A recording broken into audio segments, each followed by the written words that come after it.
2022, and this is, I guess, the start of a new series called News and Views.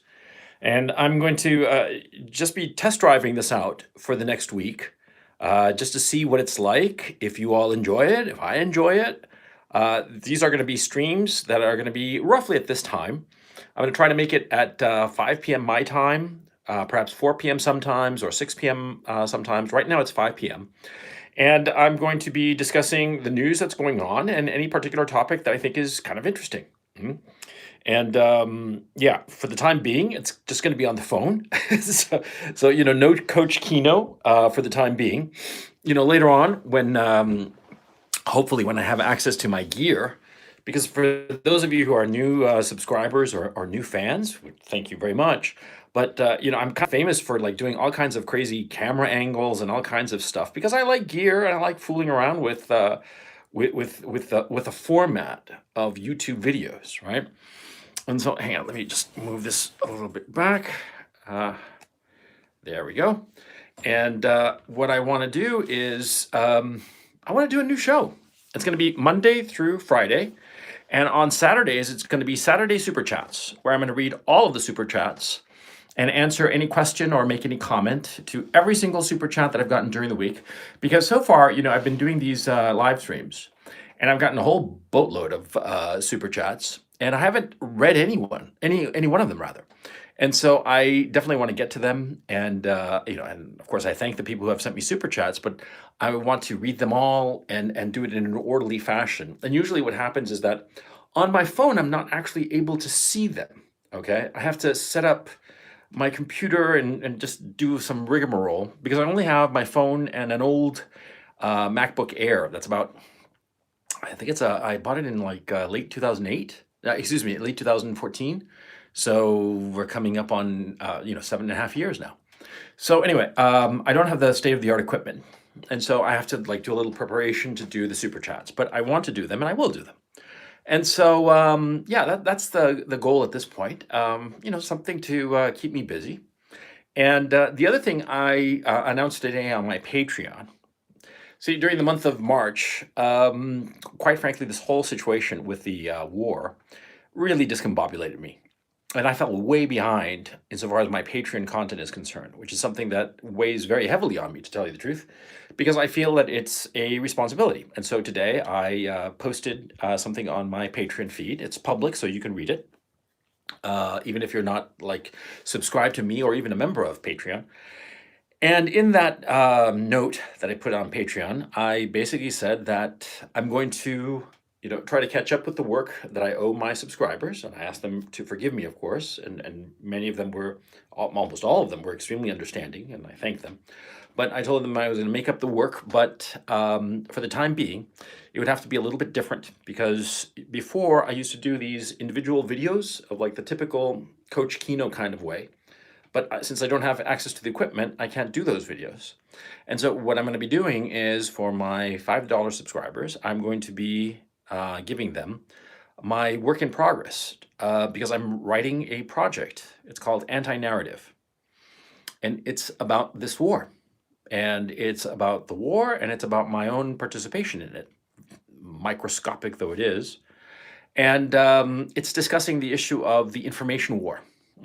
I mean, the overall war itself, my subjective experience of it, as being in Kiev when it started, and then coming down here to Kharkov, and perhaps going elsewhere later on during this war, and discussing that part, but also discussing my participation in the information warfare aspect of it, because clearly there's been like a whole propaganda war going on, and it's been very exciting, And so yeah, so I'm working on this new book, Anti-Narrative. And for my $5 subscribers, rather than do the Wednesday video as usual, I'm going to be releasing 2,000-word excerpts from the work in progress of Anti-Narrative every Wednesday. And for my $10 subscribers, the $10 tier, which is the webinar tier, I'm going to be doing Q&As with them after these broadcasts. See, the News and Views broadcasts are going to be like at 5, and they're going to last 90 minutes to 120 minutes. And after that, I'm going to go over to Telegram, which I've finally been able to fix so that I can have interaction. And on Telegram, I'm going to be doing exclusive Q&As with the webinar tier supporters on Patreon. Okay, they're going to be live, and you'll be able to ask questions and comments live. And so, yeah, it'll be a lot of fun. Okay, now that's going to be starting on Wednesday. Okay, because figuring all this out and getting ready for it, it takes a little bit of time. And so on Wednesday, I'm going to start doing this. And yeah, I'm looking forward to it. It's going to be Q&As, like I said, after every broadcast for at least half an hour or as much as 45 minutes. So if you're on those broadcasts, please be brief and to the point so that as many people as possible get the opportunity to ask questions and make their comments.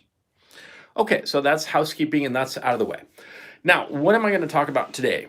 I'm going to talk about an election that happened yesterday in Hungary, some issues that happened in Pakistan, and other issues that are going on in India. And, just a whole bunch of little topics, right? And then I'm going to focus on the war that's going on. And finally, the meat and potatoes of this broadcast is going to be the question, why does the West hate Russia so much? I think it's a valid question because it's obvious that people in the West hate Russia with a passion that is just disproportionate.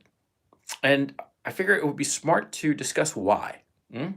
So it's going to be, like I said, it's going to be several topics: the Hungary issue, the Pakistan issue, the Indian issue, the Ukraine issue that wants the $300 billion that the West stole from Russia because they stole from it. And then I'm going to talk about the war. I'm going to talk a little bit about the Bucha massacre, so-called, the alleged Bucha massacre that, yesterday when it came out, it really, threw me for a loop. But now I've thought about it and seen some more stuff, and I'll give you my conclusions. I'm going to talk about the war, how the war itself is going. Spoiler alert, it's over. It's just simply over. Okay. And, there's going to be a big battle, but the battle has already been won by the Russians. Okay. And, the Russians are going to take over the whole thing.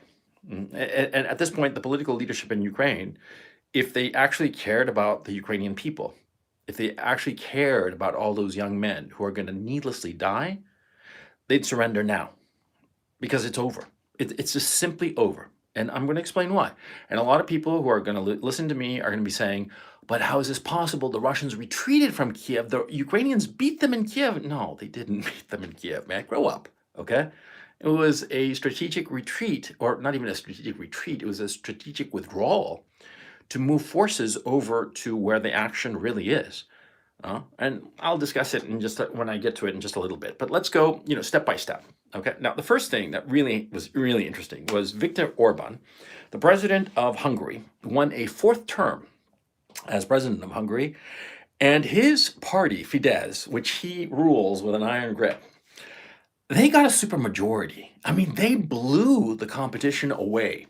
The Westerners, the Eurocrats, the Euroweenies, as I call them, they put together this weird coalition of just about every other party, all the left-wing parties, including the far right-wing parties. They all joined into one party to fight Viktor Orban and the Fidesz party.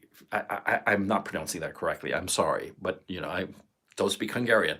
The Fidesz party, whatever they're called. The Fidesz party got 135 seats, and that corresponds to 67.8% of the party. They have only a single chamber. So that's a supermajority. They can do whatever they want. Okay.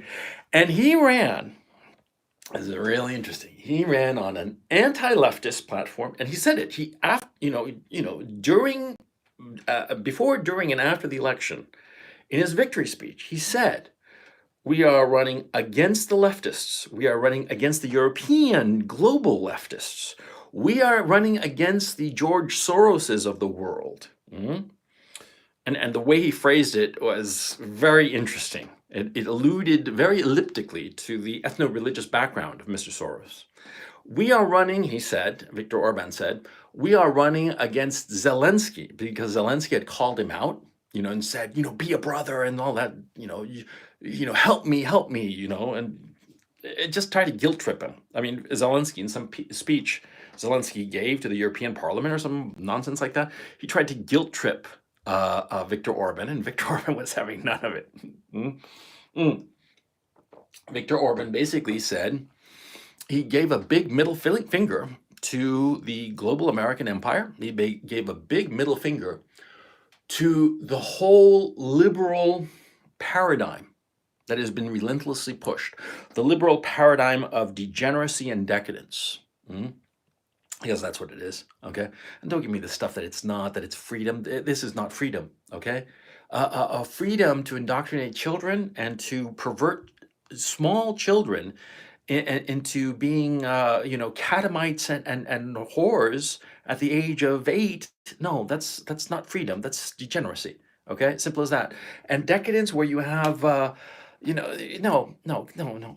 It's not. It's decadent and degenerate. And Viktor Orban is right. And obviously, the Hungarian people very much agreed. I mean, they gave him a resounding majority. He's untouchable. Okay. And it was so funny because there was this Swedish politician, right, who denounced the Hungarian voters. And he said in some tweet, and a guy with like a few 100,000 Twitter followers who used to be a big wheel, back in the day, and now he's just a nobody. Anders, something like that. It's not important, but he said that the Hungarians should be ejected from the EU. Because see, ultimately, these people, they only care about democracy when they get their vote, when the vote goes their way. But when the vote goes against them, they show their true colors, and their true colors are totalitarian, not authoritarian, totalitarian. They want to control you. An authoritarian regime, just so that you understand the difference, it's very important. And if you want to look it up, I would suggest you read up on Jeane Kirkpatrick, the former U.S. ambassador to the United Nations, a very skilled diplomat. Jeane Kirkpatrick came up with a notion, the differentiation between totalitarian regimes and authoritarian regimes. And her notion was that the authoritarian regimes wanted to have political control, but were not interested in micromanaging the people. The totalitarian regime does want to micromanage the people, okay? That's the difference, okay? And, the Europeans, yeah, they're totalitarian, yeah? They dress it up in the skin suit of democracy, but it's ultimately totalitarian. And if you understand that, then it's all crystal clear. Okay, so anyway, Viktor Orban won decisively, okay? Now, this is very interesting because Hungary is clearly moving in the direction of Russia. Hang on a second. Sorry about that. Oh, no. Viktor Orban has very strong relations with Vladimir Putin. Yeah.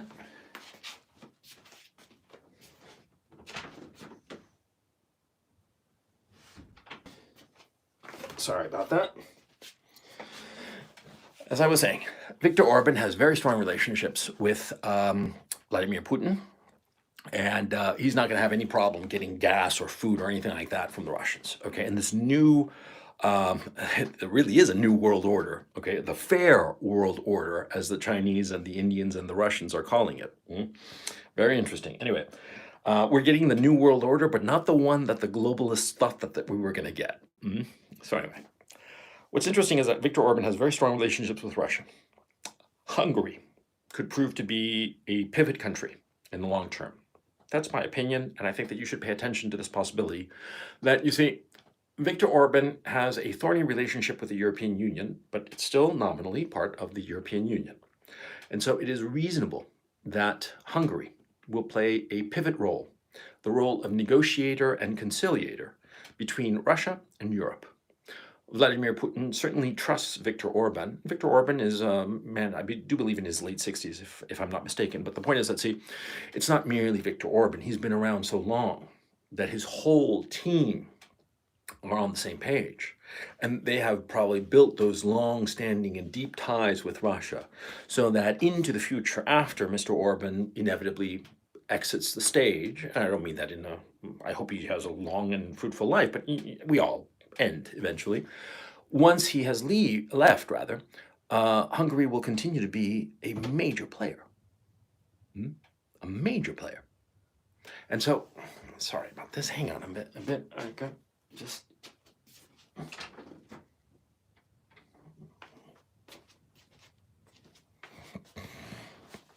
And so Viktor Orban and Hungary. Hungary, you should pay attention to. They are going to be that pivot country, okay? That place where Russia and Europe come to meet, okay? And of course, I think that Viktor Orban, he's no fool. He's deliberately starting to position himself for precisely that role.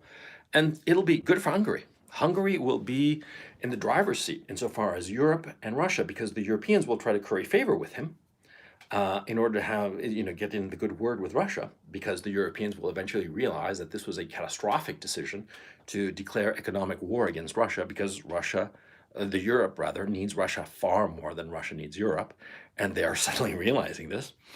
And Viktor Orban will also be able to get a lot of favors from Putin, because Putin himself and the Russians will want to have somebody who can sweet talk the Europeans into getting what the Russians want. See, so it's all good for Viktor Orban, all good for Hungary.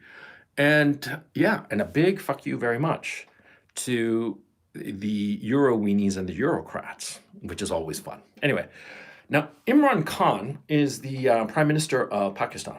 Imran Khan is originally he was a famous cricket player, a very smart man. And he was a professional cricket player, but of course, he parlayed his notoriety into political power. He also comes from, apparently, as I understand it, a very influential family in Pakistan. Anyway, basically, the Americans were trying to regime change him, to color revolution him. They were trying to get rid of him, okay? Because Imran Khan doesn't want to play ball with the Americans. And the Americans, it's like they're losing their minds, because they are trying to regime change everybody. Kazakhstan, Russia, India, the calling for regime change in Pakistan. Like everywhere, they're going crazy. The Americans are going crazy because they are realizing that they're screwed, that they made a catastrophic mistake insofar as declaring economic war with Russia, and they don't know, they don't have a reverse gear. They keep on doubling down, okay? And so what's going on with Imran Khan?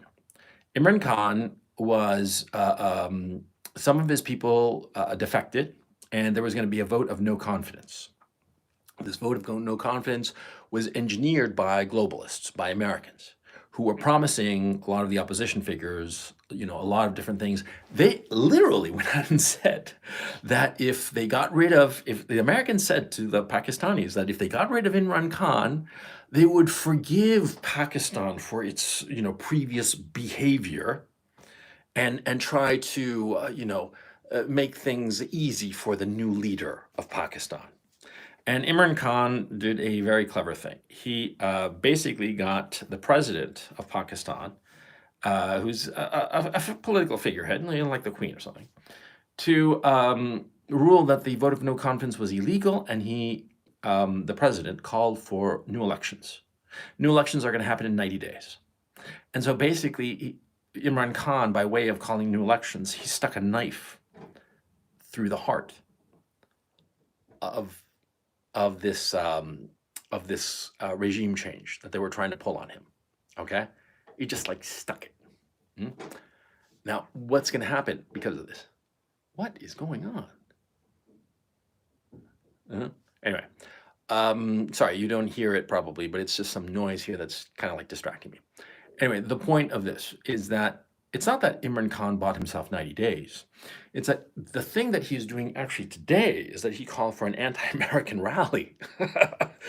He's deliberately, and also there's something else too. The Pakistani military, which enjoys very high prestige and is thought of very highly by the Pakistani people, they released information that it seemed that there was a plot to assassinate Imran Khan. Assassinations, unfortunately, in Pakistan and India are quite common. Benazir Bhutto was assassinated quite famously a few years ago, or a couple of decades ago now. I forget when she was assassinated, but it's not important. The important point is that, political assassination is no joke. And when they say that they uncovered a plot, to assassinate Imran Khan, probably real, okay?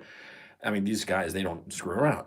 And so the point is that, there is the perception in Pakistan that all of this is regime change, because Pakistan realizes that its future is with China and with Russia, okay? And so the reason that the Americans were putting all this pressure on Imran Khan to the point where they were willing to get rid of him and pushing to get rid of him, is because Imran Khan didn't want to impose all these sanctions on Russia.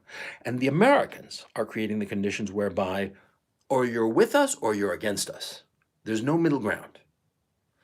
Clearly Pakistan and clearly India, which is more or less in the same boat, and I'll get to India in just a moment, both of these countries, they have very, very strong, long-standing ties with Russia. They are right next door to Russia. Russia matters to them. Russia provides them with food, with energy. They don't want to piss off the Russians, okay? And so they don't want to impose these sanctions. But they don't want to piss off the Americans either. I mean, so it's a delicate balancing act for both Pakistan and India. But the United States has this stupid idea that, you're with us or against us, which is juvenile. I'm an adult man. Say I'm friends with you. But we have a third person here, John Smith. And John and you are really good friends. And I hate John, because, I don't know, because I just don't like him, He talks funny, whatever. And so I hate John, but I'm friends with you, and you're friends with John. Does that mean that I have to hate you now? No, I'm an adult, okay? I mean, I don't want to talk to John Smith. I think he's a moron, an idiot, a bastard, blah, blah, blah, blah, blah. And you think he's aces, but you and I can have a perfectly fine relationship, even as I continue my enmity with John Smith, who is your friend. You see? Only children, middle schoolers, behave in this way that, oh, you're friends with him? Then I can't be friends with you. Only middle schoolers, immature people, stupid people think this way. And this is the level of the American government. The American government told Pakistan, either you're with us or you're our enemy. And, Pakistan has interest with Russia. Relations between nations are always complicated. There are always just a whole bunch of different levels going on, okay? And so it's impossible to you have to understand. And the Americans just refused to understand the needs of Pakistan. And so they decided that they were going to get rid of Imran Khan, figuring that they'd regime change Imran Khan, and the next regime would do what they want. Just as they tried to regime change Viktor Orban, and it blew up in their face because the Hungarian people clearly liked what Viktor Orban was saying, that is, be friends with Russia, protect our national interests. Imran Khan is saying, be friends with Russia, protect our national interests. And the Americans, just like with Viktor Orban, they're like, no, no, no. They tried to regime change him. They probably were behind or mixed up with the plot to assassinate him. And so what's going to happen in the next 90 days? Imran Khan is going to bang the drum relentlessly about how America wants to interfere in Pakistani affairs. And no country likes it when some other country interferes with their domestic affairs. Imran Khan is going to win this election by a landslide, and he's going to have things firmly in hand. And why? It's because of the Americans. The other thing that's going to happen is that Imran Khan, Pakistan and India have had long-standing disputes, problems, Kashmir, the whole bit, right? They've had problems for decades, ever since they were split up back in 1949, right? What is going to happen now that both Pakistan is going to get sanctioned, and also India is going to get sanctioned, because the Americans are talking about sanctioning India because they don't like the fact that Prime Minister Modi in India is very close to Russia, said in a speech recently in front of the Indian Parliament that the relationships with Russia are decades old and they are very deep, and that India will never turn its back on Russia because Russia was the only country that stood with India back in the 60s and 70s when India had no friends, which is true. And so they will never turn their back on Russia, and they will never go along with the sanctions package. And so now the Americans are saying that they want to sanction India. Now, the United States does a lot of business with India. Again, this shit is going to hurt the Americans far more than it's going to hurt the Indians. But they're pushing the sanctions. And so what's happening with India and Pakistan? They're burying the hatchet. That's what's going to happen, okay? Whatever problems they have, and they currently have problems, as usual, principally water rights and other issues, and Kashmir is always forever Kashmir, and just rock as far as I can tell. But anyway, that's not neither here nor there. The point, India and Pakistan, because they're both being pushed around by the Americans, it's going to be inevitable that they're going to find common ground, because that's what's happening between India and China. Because India is saying that it's on the sanctions escalator, and that wonderful phrase that my friend Alexander Mercouris at the Duran came up with. India is on the sanctions escalator, and China is on the sanctions escalator. And so what's happening? China and India are making friends. Mhm. And they've started to negotiate seriously about the differences that they have. Principally, those issues are water rights in the Himalayas. Mhm.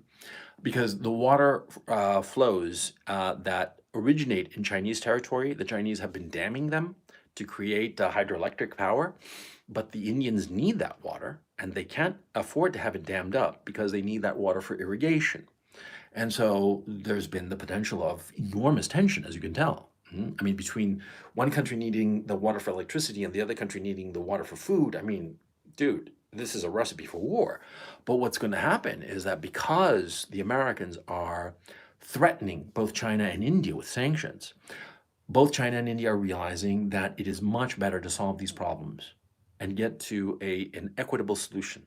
Also, what's going to happen is that, see, these sanctions are going to hurt the Chinese less than the Indians, but the Chinese, clever people, clever people, they always know that sometimes, even when you're in a position of strength, it's better not to use that strength to screw over the other side in negotiations. Because at this time, the Indians need the Chinese more than the other way around. I mean, if we're being hand to heart, right? But just as the Chinese, when they negotiated with the Russians over the border disputes back in the 90s, when Russia was extremely weak, the Chinese didn't press their advantages.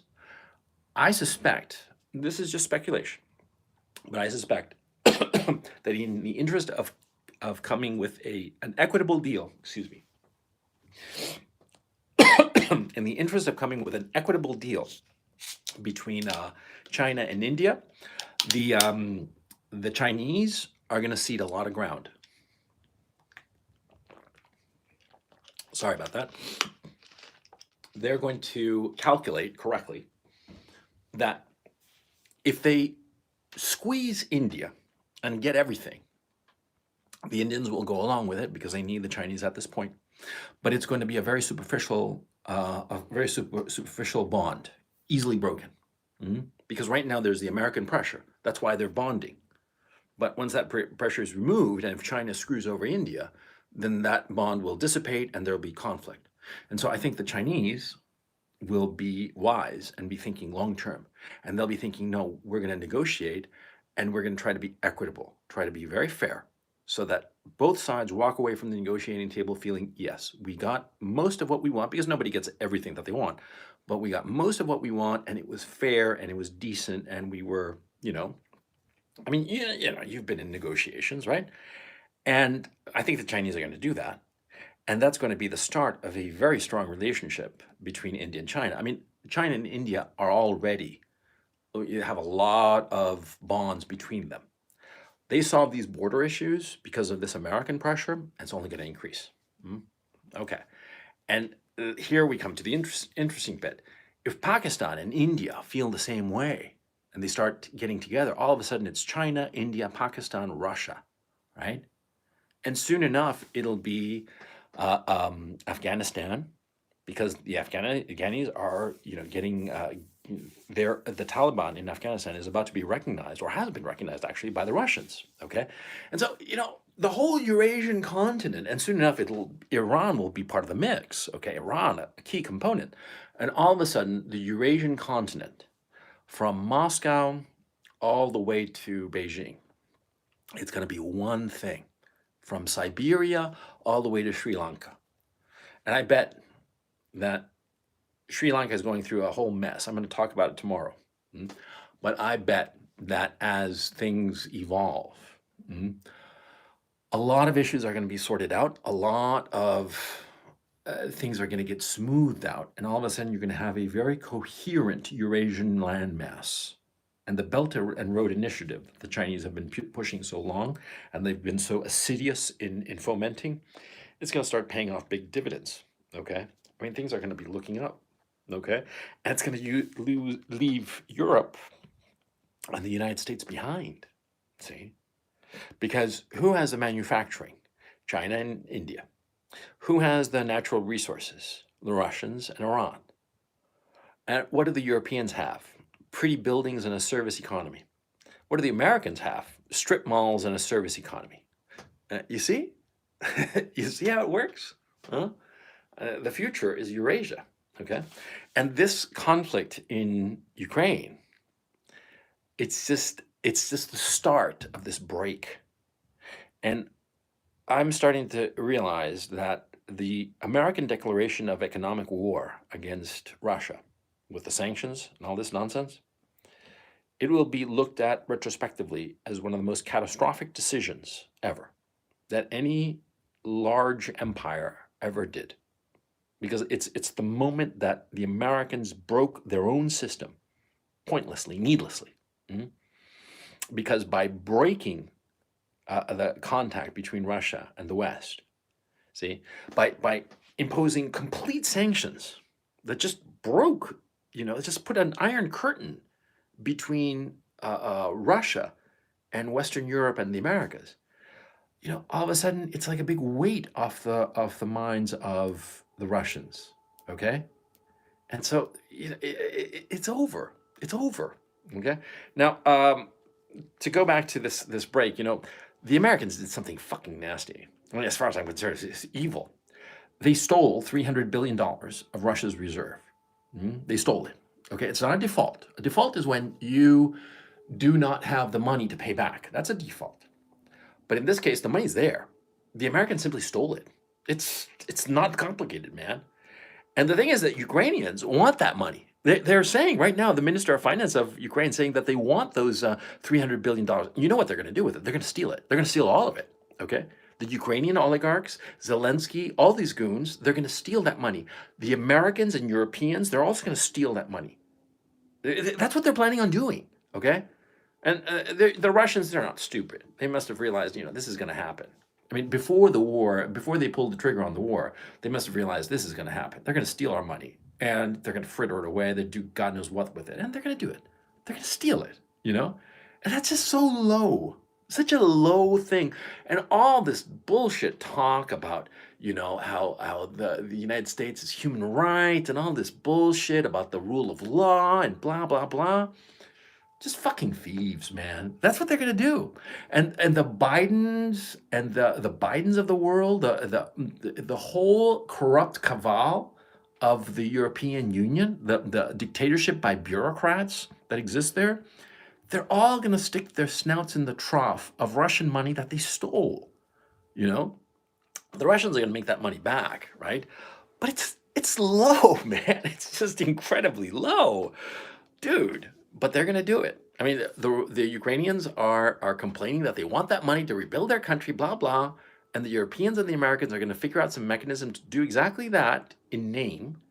And they're going to figure out a way to siphon off, at least the bureaucrats of Ukraine, the European Union, and the United States. And they're going to come up with all kinds of excuses and this and that. They'll come up with reparations and all this bullshit. None of that money is going to get to Ukraine. None of it. Okay? It's all going to wind up in the pockets of these corrupt bureaucrats and the corrupt American administration. Yeah, that's what's going to happen. Yeah. If you're in the West, yeah, you are ruled by kleptocrats. And that's the truth. Anyway, let's talk about the war in Ukraine. Now, the first thing I want to talk about is Bucha. Bucha is bullshit. It's just complete bullshit. Okay? It's absolutely positively clear that the Russians had cleared out of Bucha in their strategic redeployment on the 30th of March. Okay? The 31st of March, the mayor of Bucha said that they had complete control of the city, that Ukrainian forces could come in, and that everything was hunky-dory. And there were no bodies on the street.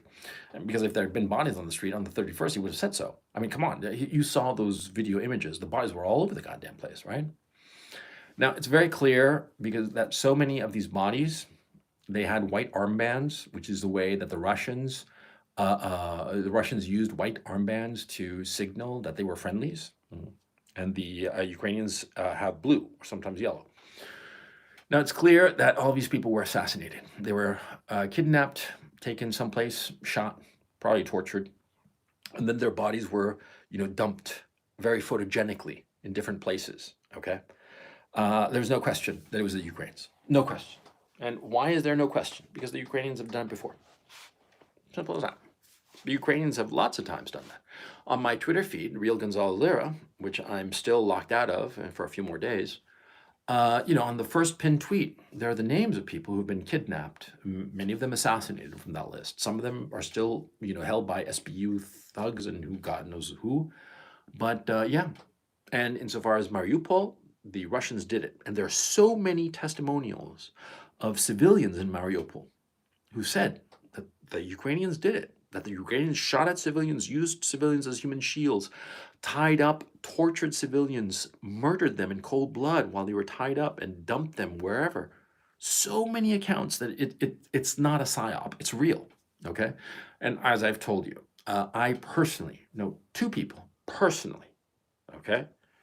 Now, these people have family in Mariupol, and they have told me that their parents or close relatives, very close relatives, were experienced being shot at by Ukrainian soldiers. Okay, so it's not like, and of course, who am I? Maybe I'm making this up. Okay, fine, I'm making it up. But how come all of these video testimonies pretty much back this up? You go on Telegram and you just put Mariupol human rights abuses, and you'll find a whole bunch of videos, man. It's incredible. Okay, it's all over the place. And why would the Russians, who've been in Bucha for like 4 weeks, and they allowed everybody to use their cell phones to send selfies and Facebook and all that good crap, right? For all those weeks, they were like there for 4 weeks. They never interfered with the civilian population. They never killed anybody, any civilian, okay? Bucha was a hard-fought neighborhood, but once the Russians had captured it, they never messed with the civilians. The biggest thing that happened was that a lot of times Russian soldiers would swap some of the foods they had for some fresh food, dried goods that they'd get, for their rations for fresh milk or fresh cheese and shit like that. I mean, you're trivial, right? And not even contraband per se, just swapping between civilians and soldiers, and it's perfectly acceptable. Anyway, the Russians never abused the civilians, never, okay? And then on the last day, they're going to shoot a bunch of people, apparently 400 people. They're going to shoot 400 people who had been helping them distribute humanitarian aid in that neighborhood. That doesn't make any damn sense. It doesn't make any goddamn sense. It doesn't make any sense at all, okay? I think the mistake that the Russians made was that they should have emphasized to these people, look, you helped us. You're going to be targeted by these crazies. Get on these buses and we will take you with us to wherever you want to go. Okay, I think that was the lone mistake that the Russians made. That they should have evacuated these people, because apparently these people were killed because they were considered to be collaborators, because they had assisted the Russians in distributing humanitarian aid. They had done this trivial trading commerce, which is trivial because it wasn't even with cash. It was just, swapping stuff. This trivial kind of a thing. And out of anger, out of the fact that they're losing the war, which I'll get to in just a moment, all of this stuff, they just lashed out. Okay, they lashed out the Ukrainians, not the Russians. The Russians did not do this, period. Okay, there's something else too. Yesterday I did a video about this, Bucha more lies, and I floated the possibility that they might have been mannequins because some of them look so weird. They look stiff. And now I realize what must have happened. They must have been shot elsewhere. They were shot elsewhere, and they started suffering rigor mortis. And then later they were moved and dumped in the street. And because of rigor mortis, some of their limbs were still stiff, and they looked like mannequins. They looked stiff, okay, because they were starting to stiffen up because of rigor mortis. Okay, I think that's what my hindbrain must have picked up, and that's why I thought, oh, they look like mannequins. No, they weren't mannequins.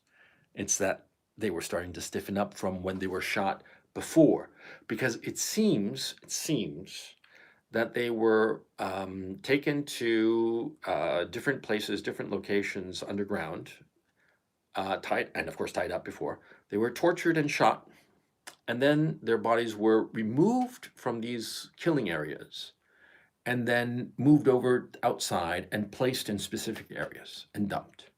Now, I've also seen some videos, very interesting videos of like somebody filming from far away as Russian soldiers shoot these civilians. Okay, it's very grainy and it's very from far away, like when you zoom in with your phone, right? And there's like heavy breathing, and then these people are shot, right? You know what it reminded me of? It reminded me of Lonely Girl 15. Those of you who are old school internet dweebs like me will remember Lonely Girl 15. Lonely Girl 15, way back. I mean, it must have been 2006, 2000, something like that. I mean, 15 years ago at least. Lonely Girl 15 was the first viral sensation. It was this girl who did these videos, and very compelling videos, and she seemed to belong to some sort of satanic cult, right? And turned out to be like a whole just hoax. Okay, she was a professional actress, not some 15-year-old girl, and it was just entertaining. I remember watching it, and I was like, "Geez, this is really compelling crap," right? And a lot of people were watching these videos, and it was on YouTube back in the day, and in the end, it was just a big hoax. Okay, but some of the videos were like that, were like filmed from far away, and you could hear the sound of breathing, of like fear on the part of the person filming this distant event. And I thought, man, this is just like Lonely Girl 15. The whole Bucha thing is bullshit. I think actually the name of it, Bucha, I think it was deliberately chosen because it sounds like butcher in English. Butchery. Mm. I mean, I wouldn't put it past these fuckers. Okay, these people are masters at manipulation. Okay, and they're such cynical scumbags. One of these guys, I forget the name of the guy, Aronovich or something like that. I posted on my Telegram feed. You know, Patrick Lancaster, whom I admire tremendously. And if Patrick, you're listening, you are aces, my man. You are just all kinds of cool. Patrick Lancaster, a few days ago, a little less than a week ago, he was in Mariupol and he came across a dead girl who had been tortured and raped and murdered. And they'd sort of like cut or smeared. It's unclear what kind of wound she had, because it was clearly like blood, probably her own blood, and also, but like cut and burned, it was clear, but they had carved in her belly and chest swastika. I mean, really disgusting and despicable. And Patrick filmed that. Is very powerful, and it must have weighed on Patrick quite a bit. It certainly weighed on me as just somebody who saw it. Okay, saw the video. Him being there must have been shocking to him. And so anyway, this blogger advisor to Zelensky, some crazy ass neo-Nazi lunatic, right? He was the guy who did this video, this advisor to Zelensky did this video where he admired ISIS and said how ISIS was just wonderful what they did. Okay, just a crazy guy. He took Patrick Lancaster's, a still from Patrick Lancaster's footage, and claimed that it was a woman, a Ukrainian woman, killed by Russians in Gosmel or someplace, in some place around Kiev, when of course it was a Ukrainian woman who had been killed in Mariupol by Ukrainian forces, Azov battalion forces, indisputably. Okay? I mean, think how cynical. It's such a cynical bastard to take something that his own people had done, a victim of his own disgusting neo-Nazi thugs, and pass it off as having been done by Russians, and oh, poor us, how cynical, how evil, I mean, really evil. It's on my Telegram channel. Go check it out. It's one of the last posts I made before this broadcast. Okay, so anyway, the whole Bucha thing, screw that. It's all Russian, and it's all like desperation, because what's going on is that, see, the Ukrainians are losing, and everyone knows it. Insofar as the professional militaries around the world, every Ministry of Defense, Defense Department, everybody in Europe and certainly China and India, and all the professional military men, they know that it's over. Okay, now why is it over? Well, because the Russians, see, they destroyed the ability of the Ukrainian army to move. They destroyed all of their gasoline, and they destroyed God knows how much of their munitions depots. They destroyed their air cover and air defenses. And most important of all, they have destroyed the command and control ability of the Ukrainian armed forces. So the Ukrainian armed forces are just basically pockets of soldiers distributed throughout the country without any coherence. They can't mount a coherent defense. They're simply reacting, and since they're running out of gas and running out of munitions, then they're basically just sitting ducks. See? See, the Russians are carrying out a strategic withdrawal from Kiev, from Chernihiv, and they are moving over to the Donbass region, and also from Mariupol. Now, this is taking time because it takes a long time to move, tens of thousands of troops, 40,000 troops from Mariupol, right? And another 50,000 troops from northern Ukraine. It takes time to pull them out, to resupply them, get the men rested, redirect the leaders into recognizing the new strategic objective and getting everybody in the mental headspace to go about achieving that. That's why I've been paying a lot of attention to Scott Ritter, who's been describing these things, because we who are not in the military do not understand that in an industrialized military operation like this is, it takes a long, long time to get everything ready and organized because it's huge numbers. We're talking 40,000 men in the south and at least the same number in the north, 80,000 men to organize all their gear, all their equipment, tanks, armored personnel carriers, trucks, gasoline trucks, all kinds of crap that they have to move to get ready for this final battle. And the final battle is going to be around the area of Kramatorsk, okay, near the contact line with the Donbass. And that is basically, it's a pincer move, encirclement move of between 60 and 100,000 Ukrainian troops. Now, those men are going to be slaughtered. And the only thing that will prevent that is the unconditional surrender of the Ukrainians. Now, that will not happen because the thugs around Zelensky will murder him. Literally. I don't mean that figuratively. I mean that they will literally murder him and his family if he surrenders. Because, see, these people, they know that if they surrender, the Russians will kill them. Because that's what the Russians did in Mariupol. Mariupol was the stronghold of the Azov battalion. And the Russians went in and wiped out 15,000 of these fighters. Just wiped them out, just murdered them. And you say, oh yeah, but there are like 4,000 that are still in the steelworks thing and that enormous complex down in Mariupol. And by the way, it's enormous. I mean, you look it up on Wikipedia or whatever, it's huge. It's like the Stalinist enormous facility, steelworks. Azovstal, okay? Stal meaning steel, Azov because of the Sea of Azov. And that's where the Azov battalion, Azov, the name comes from the Sea of Azov, which is that little sea to the east of Crimea. Now, the Azov battalion is there, the remains of it. Nobody's really sure how many are left over. It's something like 3,000, 4,000, something like that. And they're all holed up in that enormous facility. And the Russians are just slugging it out, taking their time about it. But of course, when you have an encircled little group of 3,000, 4,000 men that do not have the possibility of being relieved or resupplied with food or water or munitions, it's just a matter of time, okay? And so you don't need to have 50,000 men as they had when they attacked Mariupol initially. 10,000 men is enough to do the job. Just surround them and wait them out. And whenever you feel like you just like squeeze them in a little bit more. But if you came in with 50,000 men, right? And you only need 10,000 men for this last mopping up of these Nazi scumbags, well, then that leaves you 40,000 men who can go off and, find trouble elsewhere, which is what they're doing. They're heading up north to Donetsk. They're going to hit Donetsk, and they're going to rest and resupply and just get reorganized. And like I said, it takes time. But what they're going to do is that they're going to rest up, and then they're going to go for the final battle. And this final battle, the Russians have surrounded in a pincer move, an encirclement move, essentially between 60,000 and 100,000 soldiers. Nobody's really sure because, of course, the armies that are in battle know exactly how many men there are, but they're not really telling, or when they tell, they lie. And so it's because it's part of the intelligence thing and it's part of war, right?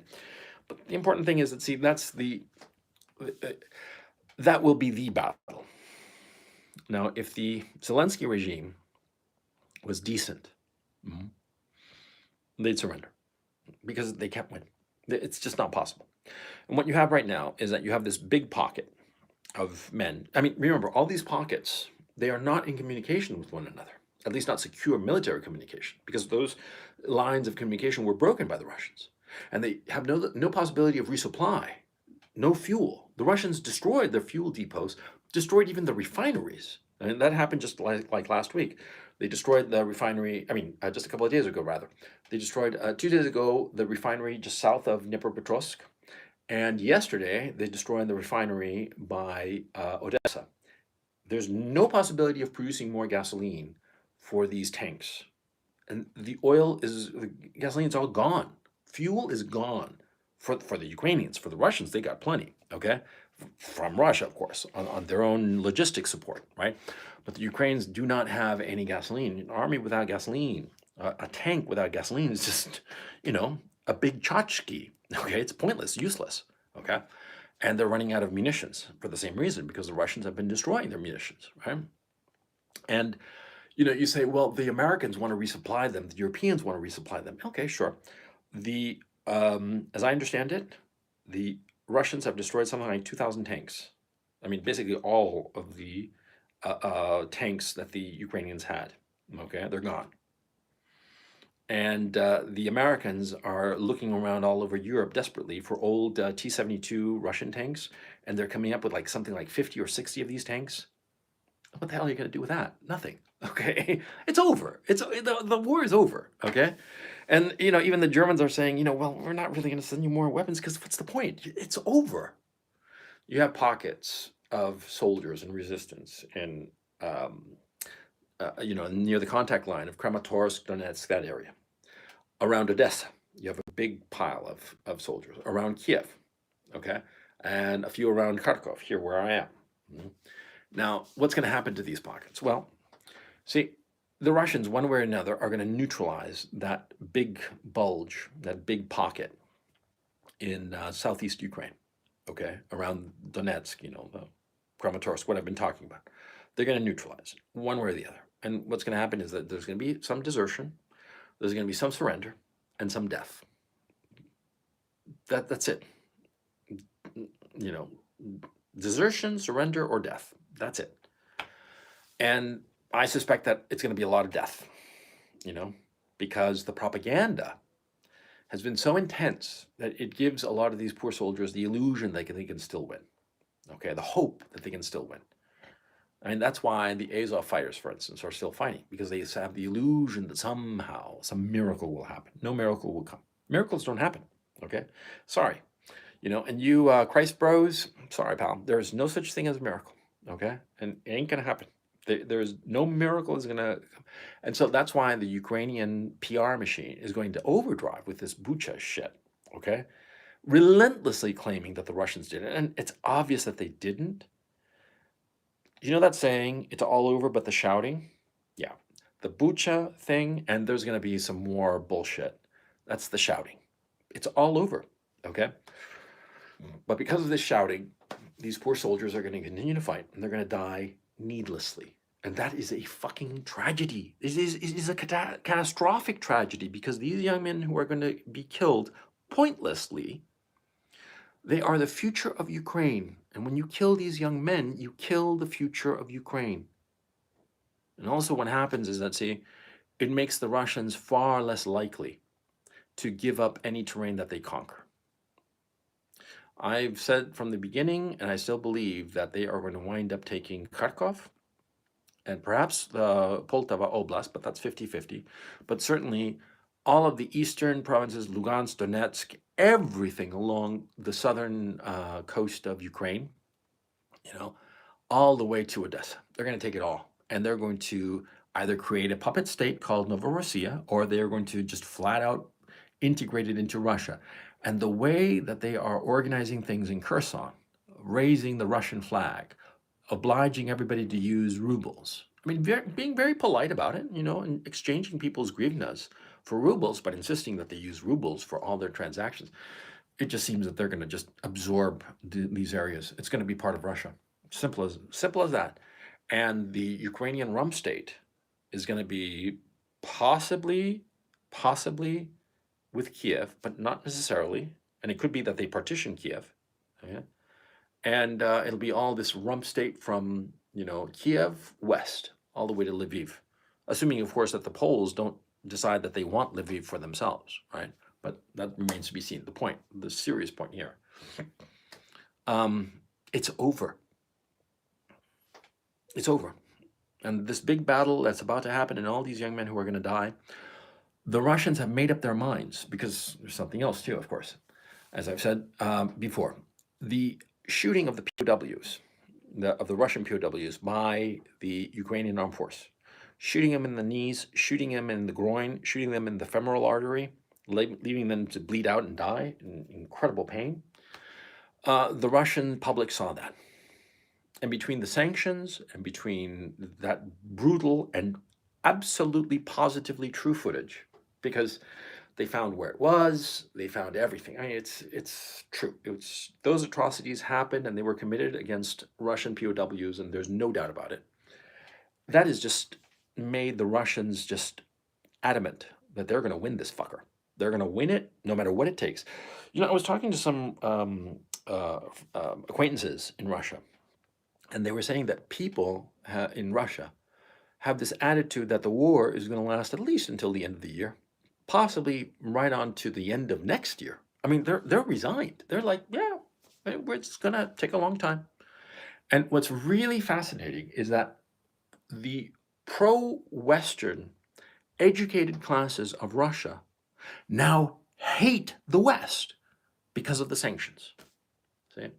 Because these pro-Westerns, the more educated people, the people who, who advance their careers by way of brain power, who design stuff and manage stuff, those people, who web design and, all kinds of computer programming crap, right? That class of people in Russia who were all pro-Western and who sort of like looked askance at Vladimir Putin, right? Because of the hysterical sanctions, all of those people now reject the West, and they have turned to Putin. See, if Putin had tried to divorce those people from the West, there would have been all kinds of conflict internally in Russia, and Putin probably would have lost. But because the West decided to divorce itself from Russia, and including this large bourgeois class of highly educated people, the well-off people, the uppity middle classes, of Russia. Since the West decided to cleave itself away from those people now look at the West and despise them, because they look at their loss of revenue, their loss of their good fortune. They're having to change their lives radically in order to adjust to this new situation. They don't view it as Putin's fault. They view it as the West's fault. See? And the only people who are still pro-Western, you know what they're doing? They're leaving Russia. So by way of the Western sanctions against Russia, Putin managed to get all of the formerly pro-Western Russians onto his side and hate the West, and the ones who still like the West got them to leave. And he didn't push them, they're running away.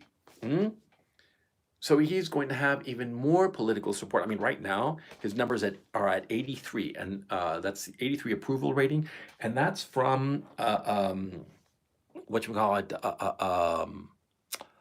a polling firm that is kind of like anti-Putin. I mean, not pro-Putin at all, okay? If you tell me that, in a little while's time, if they have like a big victory in this upcoming battle, that the approval rating hits, 90, 95%, wouldn't be a bit surprised. See? So the big battle is coming up, okay? This big, big battle, and the Russians are going to win it because they're going to throw everything at it. And remember, they're still operating with just 190,000 troops here. Of course, they've taken some losses. In the West, they have this bizarre belief that the Russians have lost like 30,000 dead. If they had 30,000 dead, that would mean that they would have at least an additional 60,000 casualties. and possibly as high as 90,000, because it's usually 2 to 3 times casualties to killed in action, right? And so that would mean that between, let's just say that's low end, it's only 60,000 casualties, okay, wounded in action, and 30,000 killed in action. That would be 90,000. That would be half, roughly half, of the total army that the Russians deployed in Ukraine. They would not be combat effective. They would be just a disorganized mess. And of course, that's not the case. So these, crazy dreams, the propaganda, the bullshit, okay? Well, it leads you to all kinds of false assumptions as to the reality on the ground. And a lot of people who are listening to my broadcast are saying that, no, I'm totally wrong, that the Ukrainians are winning. I mean, they took back these towns, right? They took back Bucha, right? They took it back. No, they didn't take it back. They didn't win it. The Russians left, and they left for a very good reason. And I said from the very beginning that, and oh man, I got a lot of shit. Well, I got kicked out of my hotel in Kiev because of it. I told you guys that military historians are going to look back on this invasion as one of the most brilliant in military history. And it is. And you like it or not, it is. They fucking played this goddamn right. They fucking played it, and they did it in a way that was so humane, okay? Because they didn't destroy the whole goddamn country. There are a lot of places that have been destroyed. Mariupol, for instance. Some of the outskirts here in Kharkov. A lot of neighborhoods outside of Kharkov got hit really bad, but it wasn't because the Russians wanted to. It's because the Ukrainian armed forces started hiding among the civilian population. And so they became a legitimate target. Like that big shopping mall in Kiev, right? It was empty. And the Russians, for no reason whatsoever, blew it sky high. And then a little bit later, it's like, oh yeah, well, it turned out that they had like a whole bunch of weapons and vehicles there in the mall. And that's why the Russians hit it, and hit it hard to destroy all that crap, right? I mean, they turned it into a legitimate military target. See, the Russians aren't hitting civilians just for the hell of it, okay? They're not. That's a lie. They are hitting any civilian structure that's housing Ukrainian military forces. And the Ukrainians have been deliberately putting military forces among the civilians, deliberately so as to draw Russian fire so that they can win the PR war. Because of the crazy ass neo-Nazi insane leadership that Ukraine has. So anyway, the big battle is about to happen, but it's going to take some time. Because these things, like I said, it's not easy. Now, the Russian hysteria in the West is just going to keep on ramping up. And they're talking about like even more sanctions. What more sanctions can you do? You already, shot your wad. What else is there for you to do? But they're insisting that they're going to do even more sanctions, more sanctions. We have to sanction them. It's just fucking dumb. Why does the West hate Russia so much? And that's like the real point of this discussion. Well, there are multiple reasons, okay? Now, I'm going to outline them all, just like enumerate them all at once, and then I'm going to discuss each of them in turn. The first one is Cold War hangover, because the West was so used to hating on Russia for so long during the Cold War that it continued. The second is it's an easy excuse, and this started with Hillary Clinton. Anything bad going your way, the Russians did it. The dog ate my homework kind of excuse, right?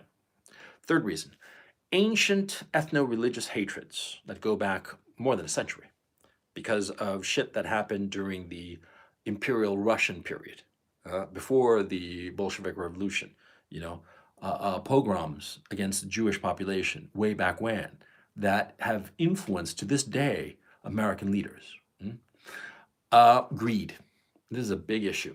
See, that there are people in the West that want to go back to the good old days when they could just rape Russia and take what they wanted from Russia, and they want to go back to that. And the example is Ukraine. And I'm going to get to that in a second, but you have to understand there are a lot of people in the West who they only see Russia as a gas tank with nukes, a gas station with nukes rather, and they want to steal that gas. They want to steal the resources. They want to steal from Russia. They do. It's in their hearts. And what I mentioned before, how Ukraine wants to steal Russia's $300 billion reserve that was stolen by the Americans, and they want to divvy it up between themselves. It's thieves. Thieves splitting up the spoils, because the Westerners are thieves. The empire of lies is an empire of thieves. It's the truth. And if you're American and you don't like it, Well, what do you call it when a country steals $300 billion of somebody else's money? Steals it. That's theft. Huh? And don't give me this bullshit that, oh, it's sanctions, and fuck you. Okay. If, you give me 300, you give me $300, just 300 bucks, right? And I'm like, oh, we have a fight between us, right? And I say, well, we had this fight, so fuck you. I'm not going to pay you back your money. You'd be like, fuck you. You stole, I lent you that money. You have to give it back. I'd be like, no, we have a fight. I'm going to sanction you. Fuck you. I'm not going to give you back your money. Done. You'd say, that dude stole my fucking money. I mean, we had a falling out and all, but then the guy went and stole my money. Same thing. That's exactly what the West did. That's exactly what the United States did. They stole Russia's money. And now they want to give it away to Ukraine, but not really give it away. It's just going to be the mechanism so they can divvy it up like fucking thieves. And that's your leadership. If you're American bro, you are led by thieves, buddy. So anyway, let's go back to why the West hates Russia so much. Let's go. See, the first reason, the Cold War hangover. See, you got to understand that between 1945 and 1991, two successive generations of Americans, and I was one of them, were raised to hate the Soviet Union. The Soviet Union was the enemy. They had nukes. I remember in the 70s, and growing up in Southern California, we literally did duck and cover. We were taught, and it was like a regular thing. It was done enough times that I remember it very clearly. In the two different schools I went to Pinecrest Elementary School and Bedford Academy, I think it was called.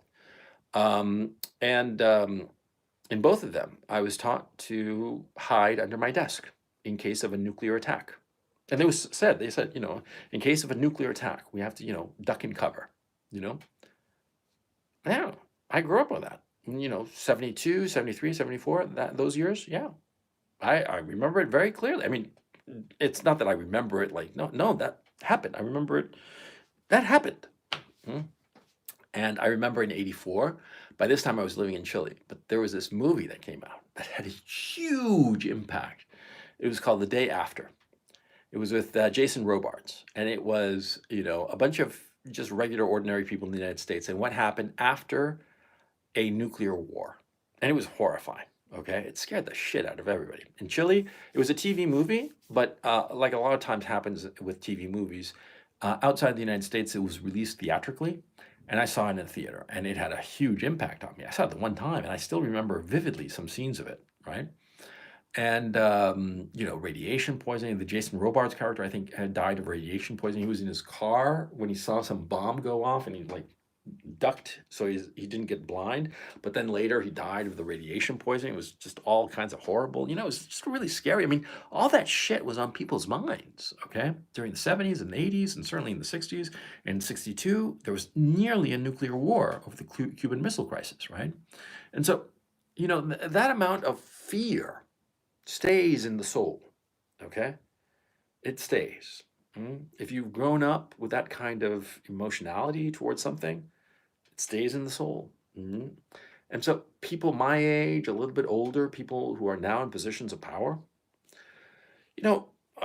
like I said, I'm roughly in the generation of people who are in positions of power. Some are a little bit older than me, some are a little bit younger, and we all carry that notion that the Russians are the enemy. The Russians have nuclear weapons. And rationally, we know that that's no longer the case. I mean, Russia does have nuclear weapons, but, the idea that they're going to preemptively nuke the West, that's out the window, right? But we still have that thing, okay? So we're scared of them. Also, something I didn't add to this that I'll add right here. There's a radically different mentality between the Russians and the West, the Americans specifically. Because the Americans are consumeristic. They're always looking to the future. They want more. They want to consume more, have more, eat more, everything more. Whereas the Russians have a more philosophical approach to things. And the Americans always want to please one another and be nice to one another. And the Russians don't want to please anybody. They don't give a fuck about pleasing anybody. They're just indifferent to other people's opinion. And that makes the Americans nervous. See? I think, this is, of course, by definition, an extremely subjective topic. But I think that fundamentally, Americans are made extremely nervous by the fact that Russians do not give a shit what other people think of them. They just don't care. Okay. And it's something that is very Eastern European, because in Ukraine it happens too. I mean, people dress nicely and they want to look good, and you would say, well, that's to project out into the world a certain image so that people think of a certain way of them. Yes, but it's more like a projection of their mental image of themselves. Mhm. They don't actually care about what other people think of them. They just don't give a shit. Mhm. Of course, your friends, you care about what they think, and your family, sure, but at heart, they just don't really care. And the Americans are constantly obsessed with what other people think of them. Mm? It's very interesting. Yeah, that would be the second reason. The third reason that the West hates Russia so much is because Russia provides an easy excuse for all kinds of things. Anything bad that happens, the Russians did it. And this started really during, with in the last 10 years or so. Okay. Um, it started, I remember very clearly, with the whole, email thing. The Democratic National Committee, all of a sudden, they had this huge email leak, and Hillary Clinton and all her people started saying that the Russian hackers did it. Okay, Russian hackers did it. And whenever some website would go down or some problem would come up, it was always Russian hackers, and then went from being Russian hackers to being Russian KGB. Okay, which is like the ultimate bad guy, villain kind of thing. And slowly it just became the Russians. The Russians are the bad guys. The Russians do everything. And, during the Trump administration, you know, the Trump administration was portrayed as an agent of Vladimir Putin relentlessly by the mainstream media. And of course, what happened was that, the people on the left in the United States believed this bullshit because they couldn't really accept the fact that Hillary Clinton was just a horrible candidate that nobody liked. So they had to concoct this notion, this mental gymnastics nonsense, that the Russians had put Trump in power. And what was interesting was that the conservatives, on hearing these outrageous charges, they thought, holy shit, this is so outrageous that maybe it's true. And so that's why the right, especially in the early years of the Trump administration, did not really defend Trump very much, because they suspected, well, it's so crazy that maybe it's true. And they started looking at the Russians as very sketchy characters, and the Russians had nothing to do with it. Then they really didn't. Okay. And eventually the right wing realized, no, it's all just nonsense. It's just baloney. But it took a while. And that mentality remained. The Russians are bad. The Russians, right?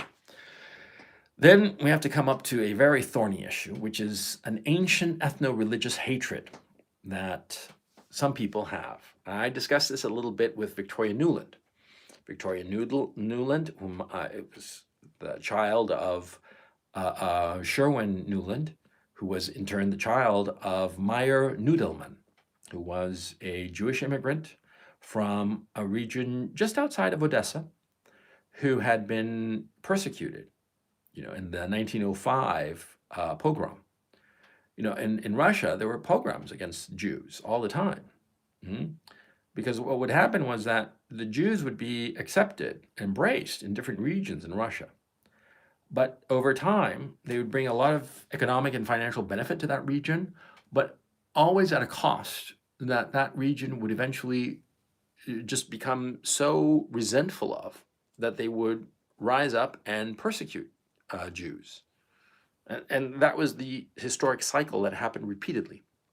And because of this, this gentleman, Meyer Nudelman, I discussed the specific example of Meyer Nudelman, who was Victoria Nuland's grandfather. Victoria Nuland is the queen bee, the wicked witch of the Washington, insofar as Russia is concerned. In Ukraine, she was the mastermind of the 2014 coup, and she is the person whom I believe is most likely the person driving the whole Ukrainian operation right now. But anyway, Meyer Nudelman, he fled Russia because of this pogrom. And he fled Russia in 1907. He made it to the United States. And he never was able to assimilate. And this resentment and anger passed it on to his son. His son wrote a book about it, about how his father was so resentful and angry and abused him in all kinds of ways. And of course, that psychic weight was so egregious on Sherwin that when he was about 40 years old and his daughter, Victoria, was, I think, around 10 years old or something like that, he, suffered a complete nervous collapse and wound up in a psychiatric hospital for over a year, to the point that they were thinking, his doctors were thinking seriously of lobotomizing him. That's how screwed up in the head he was.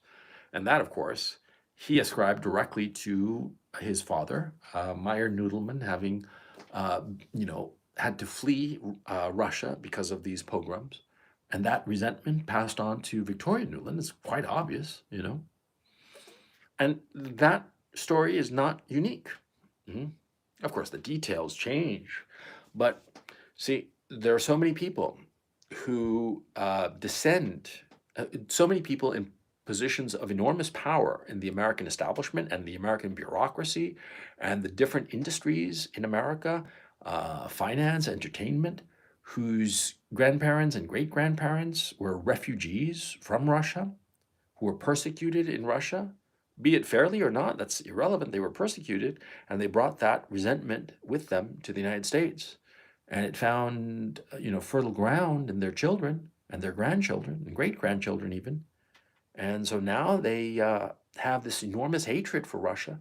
Just, you know, and I understand that because, as a Latin American, I come from Chile and we win our wars. We don't lose them. Okay. We've had wars with Peru and we've had wars with Bolivia. And we took a lot of territory. We stole a lot of territory from them. Let's face facts. We stole all of the north of Chile from Peru and Bolivia in 1879. And some of my forefathers were instrumental in that theft. And the thing is, see, in Peru and Bolivia, I met people there, lovely people, and a couple of them told me, look, you seem like a decent guy and all that, but I hate your fucking guts, and I hope you die. I'm like, why? Because you're fucking Chilean. You stole our land. We'll never forgive you. No, because in America, most average Americans, they have no memory. But most of the rest of the world, including certain ethno-religious groups, they have long memories. And like I said, in Bolivia, yeah. I remember one time I was talking to the son of the Bolivian ambassador to the United States. He went to Dartmouth with me. There were two brothers, actually. They were twins, but not identical. Anyway, these two guys, one time I was talking with one of them. He said, we hate your guts because, you stole our land. Oh. Them's the breaks. I don't have any animosity towards Bolivia. Of course not, because I was on the winning side. See, the losing side always has that animosity, especially when it loses so badly that it has to flee. That animosity, that rage and resentment endures through the generations. And to pretend otherwise is just foolish, because it's the truth. Because we love our parents and we love our grandparents. And when we see them angry and enraged over some injustice, whether it's true or not, it doesn't matter. Insofar as our love for our parents and grandparents, we will believe them.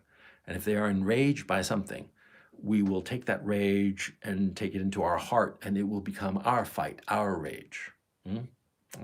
So there's that issue.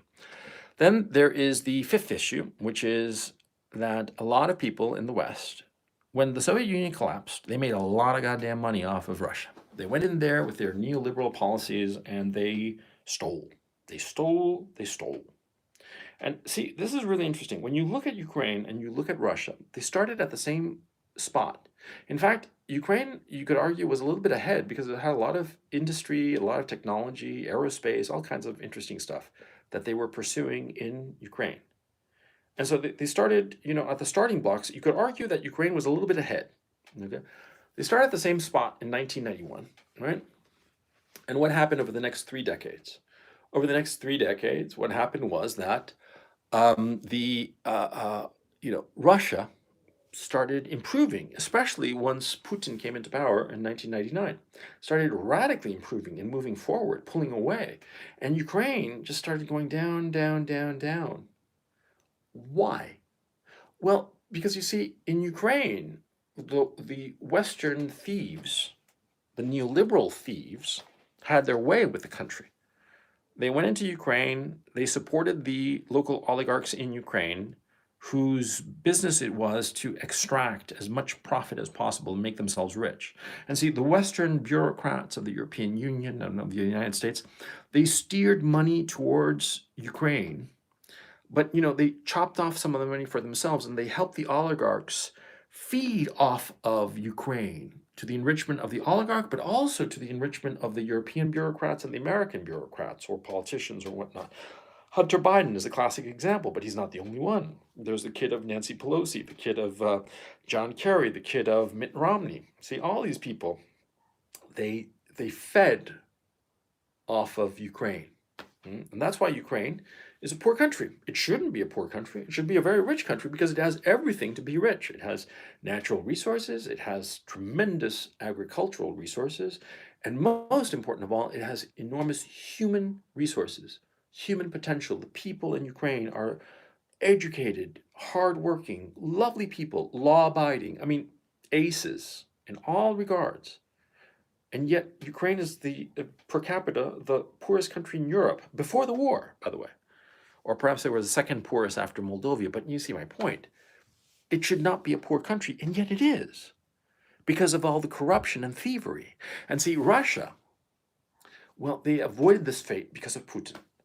Putin prevented these Western bloodsuckers from leeching off of Russia, prevented these people from supporting the Russian oligarchs to feed off the Russian corpse.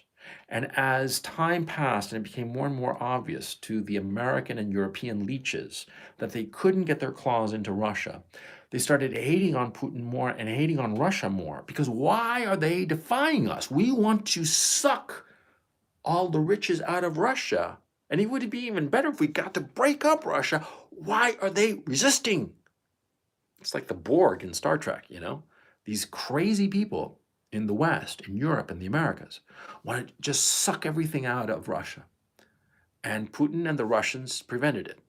And see, Putin and the Russians now can look at Ukraine and realize that would have been their fate had they not resisted in the way that they did. And quite frankly, had Putin not been there. Because Putin is the man most responsible for preventing Russia from becoming a bigger version of Ukraine. Because Ukraine, as much as I love it, and I love the people here, but Ukraine is a shithole. And it is a shithole. It is a corrupt shithole because of the West, the European and American bureaucrats and politicians who used it to siphon money to themselves, steal from the Ukrainian people, and break Ukraine and make it just a shithole. See? And Ukraine would have been Russia's fate. And that's the truth. See? And so these reasons, the anger of the West, it's this mishmash of reasons, because you always have to understand, see hatred, strong emotions, they're never monocausal. It's not just one thing. It's always a combination of things. And some course of action, the bigger the organization, be it a company or a nation, when they take a route, take a path, it's not because of the one reason. It's often just a combination of reasons, see? Because motivation, reasons for any action is always complex, and it's always multifaceted. There are multiple strands on the rope pulling in a certain direction or other. Excuse me. You have to understand that. Only simpletons think that there's just one cause.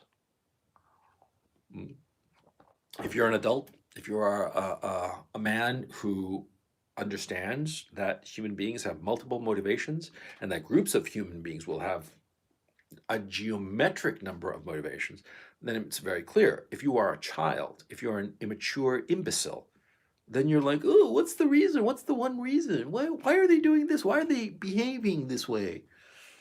Only retards, only children, only fools think this way, okay? Adults realize that there are multiple motivations.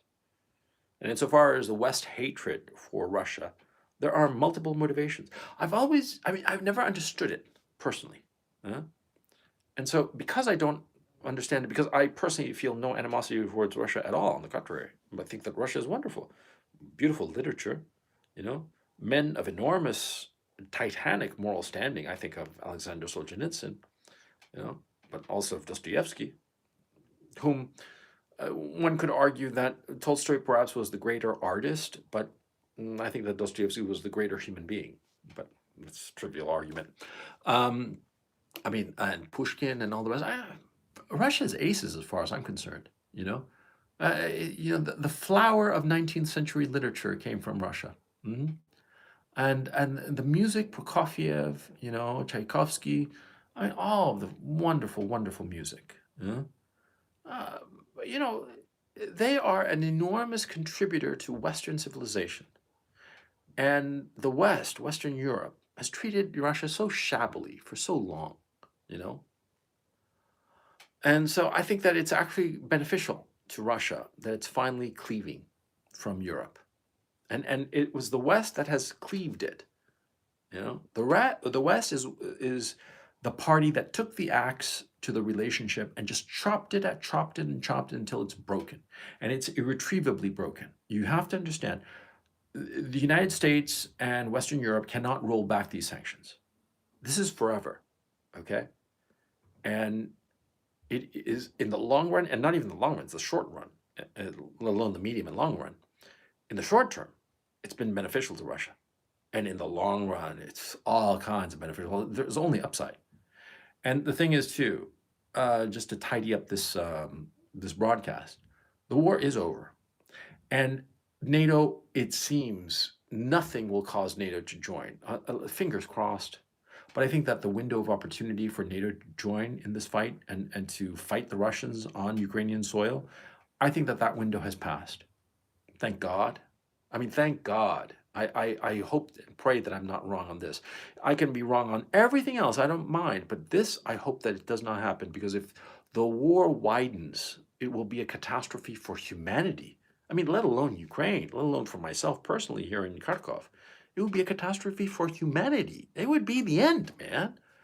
And so I hope and pray to God that I am right on this, that it seems, knock on wood, that that NATO will not join this fight and that they've recognized that it's over. I hope so, and that, Bucha and any other alleged atrocity, which will be all bullshit, because the Russians, they don't have any motivation to do any of this shit. It doesn't make any sense, okay? But let's just hope that all this shit just becomes just noise, just the shouting in the famous phrase, it's all over but the shouting, because it is over, okay? So anyway, I hope that you enjoyed this broadcast. Like I said, this is the first of this new series. What time is it? 6:30? I've gone for almost an hour and a half. I think that's a goodly length. Yeah. I hope you enjoyed this first broadcast of News and Views. And like I said, it's just going to be like this mishmash of stuff that's going on and what I think of them. And see, ultimately, what I think about whatever news item appears, it's not so much whether I'm right or wrong. Okay, what's important, as far as I'm concerned, is for you to think through the position that I present and agree or disagree. Now, if you agree, that's great, but I much prefer you disagree, because when you disagree, it obliges you to think, and that's the important thing. It seems to me that the service that I'm trying to provide is not to have a scorecard like, oh, I'm right, okay? Although it was very satisfying to know that I was right about James Vasquez, you know what I'm saying? But anyway, a little apart from that little ego boost, but the reality, the truth, and this is a very serious point that I want to make. The problem with the West is that we don't think enough. Well, if you disagree with me, okay, articulate it. Well, if only to yourself. Say, well, why is this Lyra fellow wrong? And write it out and try to figure out why I'm wrong. And articulate for yourself the reasons that you think I'm wrong, okay? Because ultimately, the problem that we're having in the West is that we're not thinking enough. We're just, just rote repeating because we're too polite to disagree with one another. And so either we throw a little hissy fit tantrum and deplatform people and just shut the door, block them, just refuse to engage, or we assiduously agree with everything that they say. Insofar as my broadcasts are concerned, you don't have to agree with everything I say. No, not at all. You can disagree with everything I say, so long as you have good reasons. So long as you come up with good reasons that are logical, that make sense with the information that's available, okay? If you disagree and it's reasonable, then you are getting somewhere. But if you just disagree because you don't like what I have to say, but you have no logical arguments, then who's at fault? Me or you? You're at fault. And you want to be that person, be that nincompoop who just like, ew, I don't like what you're saying, so you're wrong. What the hell that? What the hell is that kind of argument? You see what I'm trying to do, okay? Think. That's all I care about, okay?